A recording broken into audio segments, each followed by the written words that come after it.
they can engineer. If somebody wanted to develop some sort of a bacteria or something, they could genetically engineer a venom which would have any degree of severity, whether it was just mild pain like a mosquito with just a little itch, or something more severe like a spider or a scorpion, which would be far more serious, or they could engineer something that was like some venom that was deadly. Well, there's some, I was hearing this last night about uh, someone who was stung by a spider, and they never could get it to heal. I think they were stung on the arm, forearm or something. And there wasn't anything that they could find to treat it. And so finally they just had to amputate. But it was some insect that they just did not have the antidote for. Well, with our modern chemical methods, where they can take and what they call sequence the DNA of all these things. They can figure out what is the actual composition of the cells that make the poison and so forth. And that's what they're doing, trying to find vaccines for various diseases. So if they can sequence them so they can figure out what vaccine that they can use as an antidote, they could also breed certain characteristics into insects. So, the possibilities are just getting greater and greater, so that these things are perfectly doable by evil men who are led by Satan. Okay. So all we can say is whatever it is pretty bad. So you can take whatever interpretation you prefer. Some people even say, well, it's just pure demons. Demons go out and they torment people. Well, that's a third interpretation. I don't think we see that, because in all the plagues that God has ever used, I don't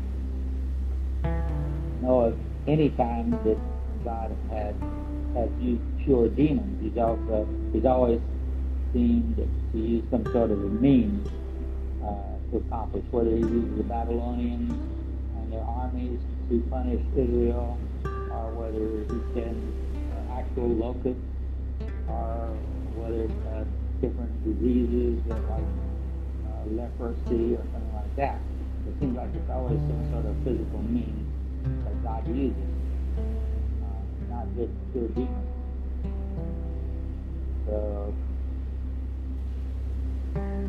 So he's the most apparent, to me anyway, as a biological. It could also be the conventional high-tech warfare, so forth. Okay, so whatever it is, it lasts 5 months, and it's directed against those who do not have the seal of God on their foreheads. Okay, then verse 13 says, "And the sixth angel sounded, and I heard a voice from the four horns of the golden altar which is before God, one saying to the sixth angel who had the trumpet, Release the four angels who are bound at the great river Euphrates. And the four angels who had been prepared for the hour and day and month and year were released, so that they might kill a third of mankind. And the number of the armies of the horsemen was 200 million. I heard the number of them, and this is how I saw in the vision the horses and those who sat on them. The riders had breastplates the color of fire, and of hyacinth, and of brimstone, and the heads of the horses were like the heads of lions, and out of their mouths proceed fire and smoke and brimstone. And a third of mankind was killed by these three plagues, by the fire and the smoke and the brimstone, which proceeded out of their mouths. For the power of the horses is in their mouths and in their tails, for their tails are like serpents and have heads, and with them they do harm. And the rest of mankind who were not killed by these plagues did not repent of the works of their hands, so as not to worship demons and idols of gold and of silver and of brass and of stone and of wood, which can neither see nor hear nor walk. And they did not repent of their murders, nor of their sorceries, nor of their immorality, nor of their thefts. Okay, now the sixth trumpet then goes back to the 1/3, kills 1/3 of the remaining population. Okay, so back in the seals judgment, there was a fourth of mankind was killed.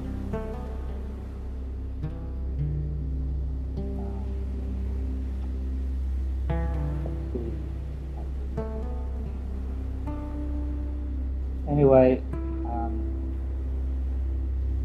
one of its seals, a fourth of mankind was killed, and now we have a third of mankind was killed. Well, if you take and do the math, that means 1/2 of the total population. For example, if you start with 100 people, and first you kill off a fourth of them, that means you're killing 25, and that leaves 75. And then now you kill off a third, so a third of 75 is another 25, so that leaves 50. So out of your original 100, there's 50 left. So that means you killed off half of them. So by this time, at the end of the sixth trumpet, 1/2 of the total world population has been killed.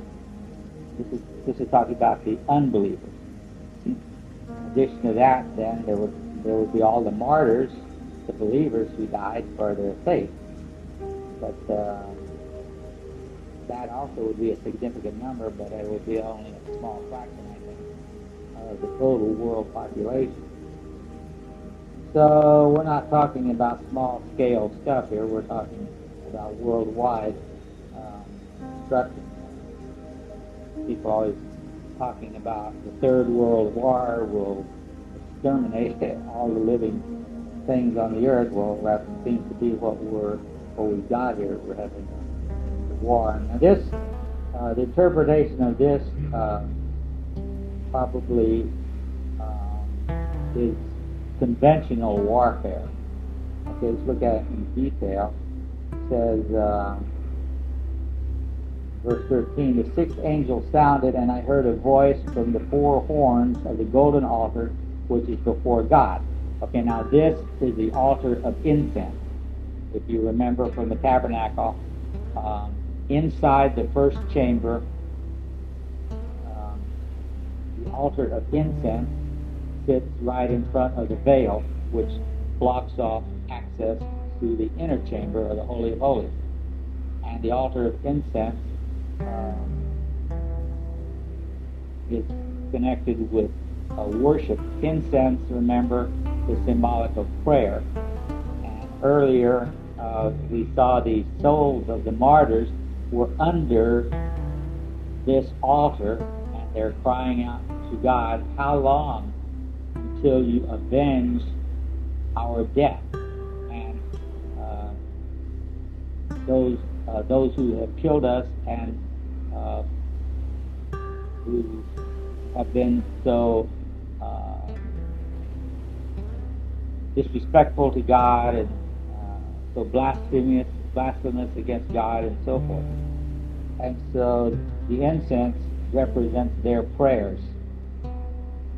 this voice on each corner of the altar of incense are horns, like the horn of a bull or something, and they stick out like that. And the horns of the altar sort of represented power.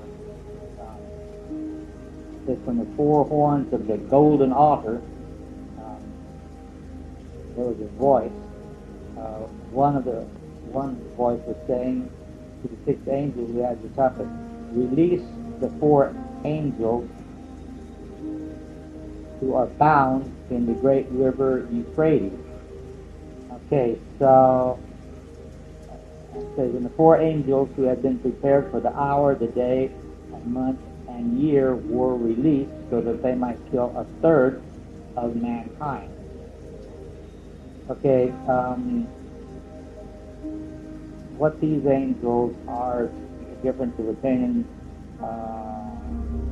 Some people say, well, these must be evil angels, because only evil angels would be bound, whether they were bound as prisoners or just bound by God saying that they are not to do anything until the specific time arrives, because they would have been prepared for the hour, day, month, and year. So they had a job to do, but they were to be they were not to do anything until the time that God had set. So if God had set the time and told them not to do anything until then, that in a sense would be a binding, but it would not be like an imprisonment.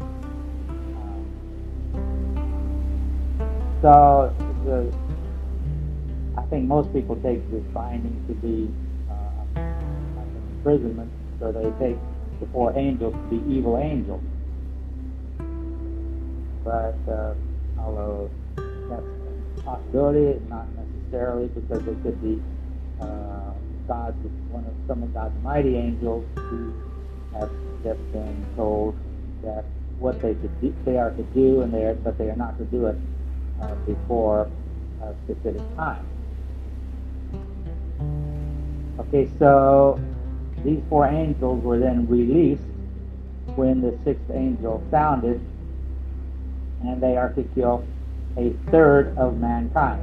Okay, so when they kill a third of mankind, that means that half of the world population has now been killed. Now, we already mentioned previously, a fourth of mankind was killed, and now a third of mankind. So we are right at the middle of the tribulation period.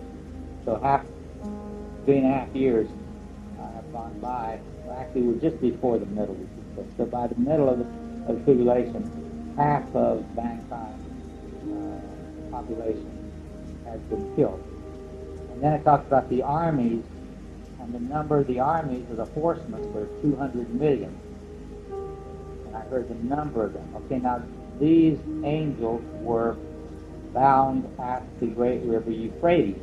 Euphrates is like a geographical division between the east and the west. Although there's a little overlap. Now, where do we put the Arab nations? Are they eastern or western? I think they're kind of more western than they are eastern because of their religion and their philosophy and everything. You go to the other side of the Euphrates, you get into things like reincarnation and polytheism, and more like a different kinds of religions are on the east side than on the west. The Arabs are, I think, more western, even though they do have eastern influence. But it's kind of like the division between the eastern and the western world.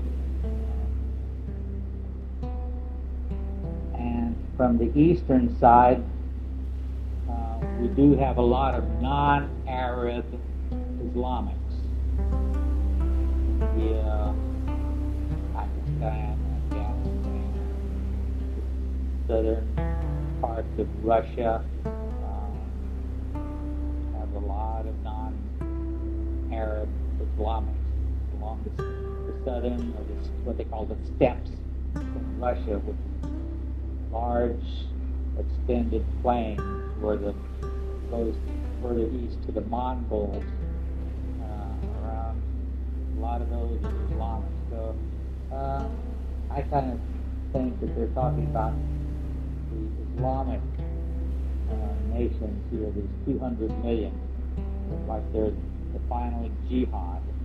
That's just my interpretation of it. I think that's what it would represent. 200 million Islamic. It isn't too far-fetched. A lot of interpreters will say this army is so big it couldn't possibly be taken literal. How would you support an army of 200 million soldiers? But, with modern technology and everything, I don't see any problem. It could be supported by airdrops, and you could drop all the supplies that they need from the air. So I don't see any technical problems involved in an army of 200 million, and there's certainly the population. There's over 1 billion in India, over 1 billion in China. If you add to that the islands of the sea where has a lot of Islamics in them, and Eastern Russia, there's 200 million is just a small fraction of the billions of people who live in that area. So certainly possible to raise an army of 200 million.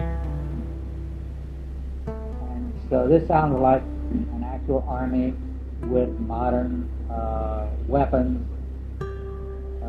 Verse 17, and says, "This is how I saw in the vision the horses and those who sat on them. The riders had breastplates, the color of fire and of hyacinth and brimstone. And the heads of the horses were like the heads of lions." Well, this, of course, there isn't anything that we could link this to directly, but someone like John, who has never seen a guided missile or a tank or some of these other modern weapon systems, this might be what they look like to him. But anyway, the thing that causes all the destruction is the fire, the smoke, and the brimstone, with explosions. What this is kind of referring to, I think, whether it be atomic weapons or just conventional weapons, with explosions, the fire, the smoke, and the brimstone. The brimstone is a word that they use for sulfur. Sulfur was one of the components of regular dynamite. Zinc powder and sulfur, so they did a big explosion.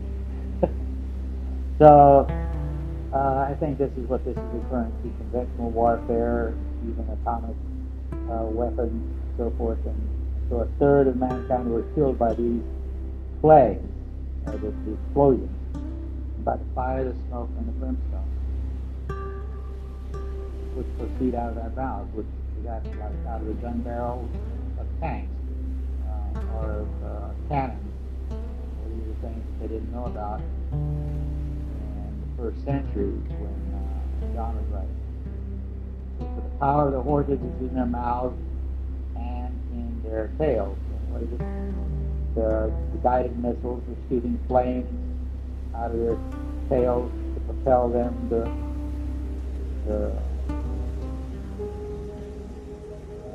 missiles are traveling, intercontinental ballistic missiles, and so forth. And then they have the warhead, which explodes on contact. So this just sounds to me like conventional warfare. Okay, so this would take place then just right at the end of the first half of the tribulation period. And those who were not killed by this did not repent, in verse 20, and the rest of mankind who were not killed by these plagues did not repent of the works of their hands, so as not to worship demons and the idols of gold and of silver and of brass and of stone and of wood, which can neither see nor hear nor walk. And they did not repent of their murders, nor of their sorceries, nor of their immorality, nor of their theft. Okay, now it's kind of noticeable how big a part the religion plays in this. There's this move for one world government and one world religion. Ecumenicalism taken to the extreme. We talk about ecumenicalism among Christians, trying to unite all the different denominations of Christianity, even trying to unite Catholicism and Protestantism and everything. But after the rapture, when all the Christians are taken out, then the Antichrist is going to be promoting himself as God, and so leading up to the middle of the tribulation, when he actually takes his place as God and requires everybody to worship him. We can imagine that during the first part of tribulation, he is bringing all the religions of the world together, and the religions would be described here. There in the middle of verse 20, it says, so as not to worship demons. Okay, we know that anybody who worships an idol is worshiping a demon, because it's the demons who are behind the idols. And the idols of gold and of silver and of brass and of stone and of wood, which can neither see nor hear nor walk. Okay, this is probably referring to the great one world religion, which will be brought into existence by the Antichrist and the false prophet. So there may be an religious mindset now, where people think that science has displaced God and religion and everything. So there's a lot of atheists among the more educated people, because they see no need for God. But the Antichrist and the false prophet are going to be very focused on religion, because the Antichrist is going to declare himself to be God. And so there's going to be a great religious awakening, but of course it's going to be the false religion. And it's referred to later on as Mystery Babylon. And it was in Babylon where the false religion got started, way back right after the flood, beginning with Nimrod, where Nimrod and his wife Ramat developed the great system of idolatry which spread throughout the world. Okay, so we'll stop here then.